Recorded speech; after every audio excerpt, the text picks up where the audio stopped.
experience using CodeBuild and CodePipeline, what's good about it, all terraformed, all nicely integrated into your infrastructure, end-to-end automation with that, tightly integrated with IAM.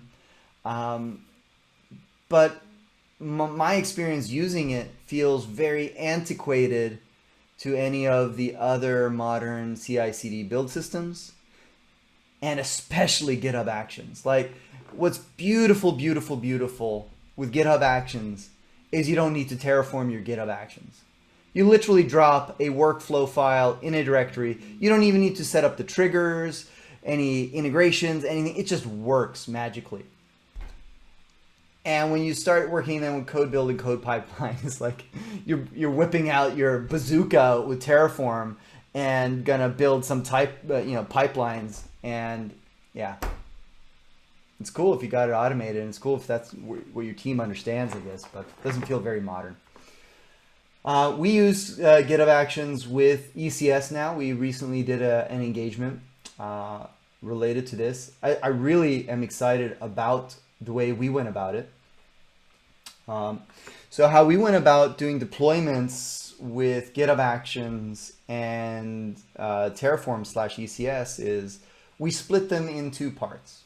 So we treat the CI and the build as one part, and then we treat the deployment as a second part.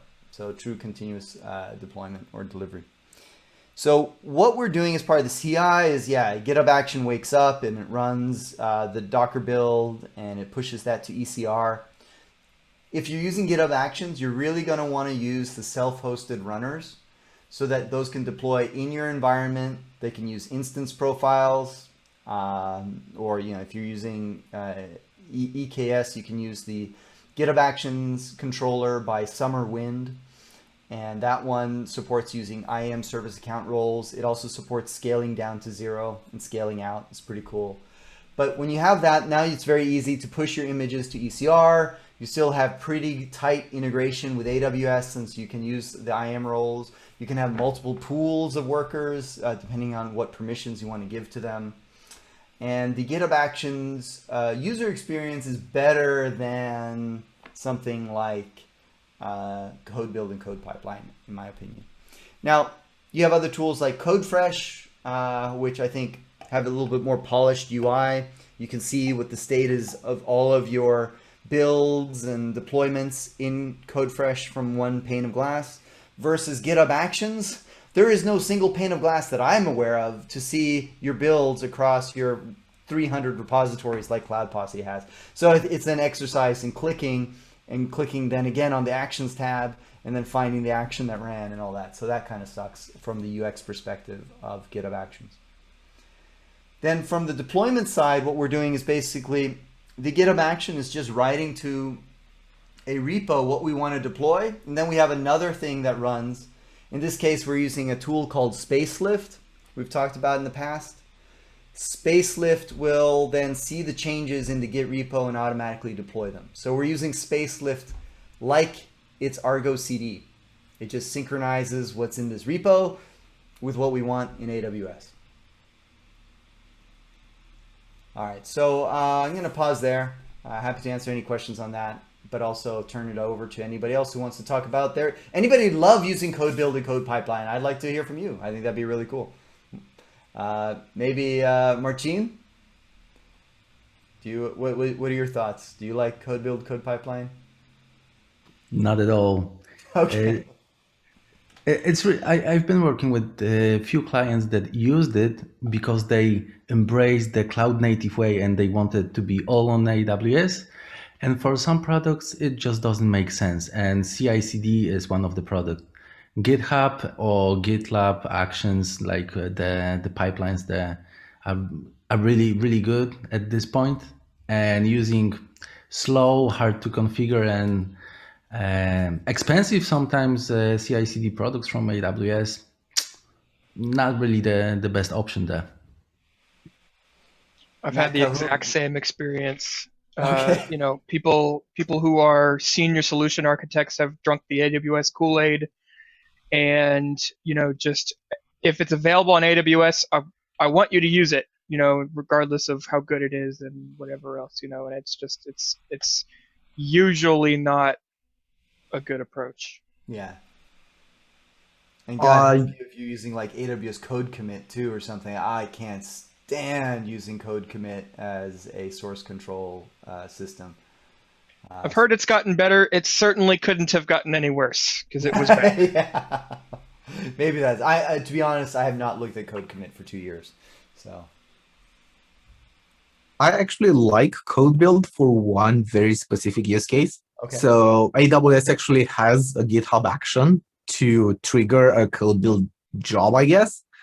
And that's awesome because you can get a bunch of resources up to 72 virtual CPUs and 250 gigs of RAM, which if you want to do some really intense testing really, really, really fast, it's a very good option. Yeah, that's a good point. I think that's cool. I've seen that action. GitHub action AWS CodeBuild. Yeah, that should be the first result. Also, CodePipeline has some nice integrations and CodeDeploy with some native AWS services like ECS and things like that. So it might make sense for certain things. And this is also just a good repo to check out if you are using GitHub Actions, is the AWS Actions. I think it's by AWS here, so it's actually verified. So they're publishing some useful things, and here's the one that you're going to use automatically if you're pushing to ECR or anything. You're going to use these two, and then the one that you were just talking about, the CodeBuild one, this one here, that's pretty cool. And if I could piggyback on that, I do like the integrations that CodeBuild, CodeDeploy, CodePipeline give you with AWS services, but it's the visibility problem, I think, that gets difficult for the casual user, because if you go into a CodeDeploy console or a CodeBuild console, it's really hard to figure out what's happening where. And that can be a drawback for your developer experience, your engineer experience. So that's kind of the bummer there. Yeah, that's a really good point. I mean, and that was like the benefit with GitLab pipelines and now GitHub Actions, is that when you're developing, it's just so nice to be able to, like, if you're already using GitHub, it is so nice just to see all your builds in one place. You don't need to log into another UI, and the integration is just so much tighter. And this is not something that is on GitHub. That's on the other providers. Circle CI has a GitHub app, and they could have published the Circle CI logs in the GitHub checks page. Like, they could have done that. They did not want to do that. Brigade does exactly that. So there is support for it. Them insisting not to implement them is annoying. Baffling to me, yeah. Yeah. And I mean, you're talking about the status check API, right? The checks API, yeah. Yeah, the checks API and the deployments API. So this stuff here is what gives external CI or CD systems better integration with GitHub. Yeah, and CodeBuild and CodePipeline, they don't natively integrate with this, right? To this day? I think they do. So. Oh, they do? But no, I'm not talking about those checks down there. I'm talking about genuine checks. The checks API is different from the status reporting API. The checks API gives you a tab where... oh, this one here, yeah. Yeah, that one. And in here, instead of seeing that GitHub icon and select a check to view from sidebar, an GitHub integration, a GitHub app could do that. Circle CI has a GitHub app. They could paste the logs here. Again, Brigade does that. And if you give me a couple of minutes, I am actually gonna find an example. Cool. Well, that's a good point. Thanks for bringing that up, Len. Any other input? Yes. Actually, we like it, CodeBuild, because we mostly do Java and Angular stuff. And these things get built on low-end machines, and so we offload the builds towards CodeBuild, and so the developers don't have any issues with that because they just send into CodeBuild and they do their stuff. So for the output of the builds, we catch the ID that is stored in the S3 bucket. We pull down the log file, and okay, when the build fails, the log file is on the machine where the build has started, and so it's visible. It's a text file, so that works. Okay. And you're using that without any integration with GitHub Actions, or you're using that with GitHub Actions? Not with GitHub Actions, with GitLab. So GitLab. Okay. The stupid thing there is they don't have any integration at all with CodeBuild. So you need to zip up your code and ship it to an S3 bucket, and then CodeBuild pulls it in, does the build, and then stores it in another S3 bucket. But it works.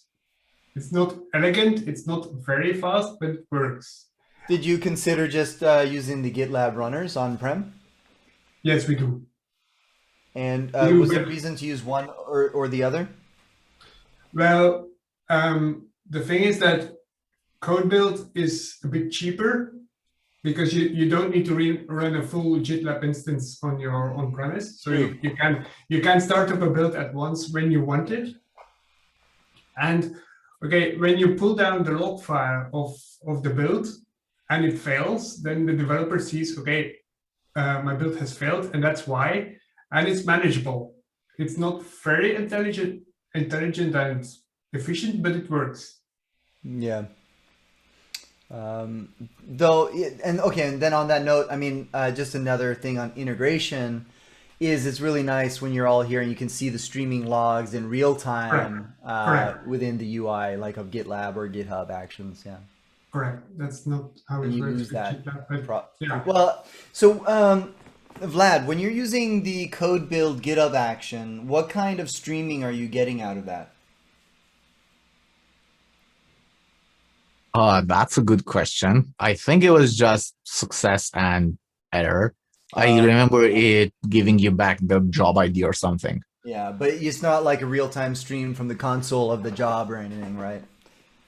Well, as far as I know, no. They didn't have that, but it's been a while since I've used it. It might have changed. I doubt it, but there's a possibility. When you have like a long-running thing, you know, it's like, okay, it's an hour and a half in. Is this thing working? Is this thing on? No output? That can be frustrating.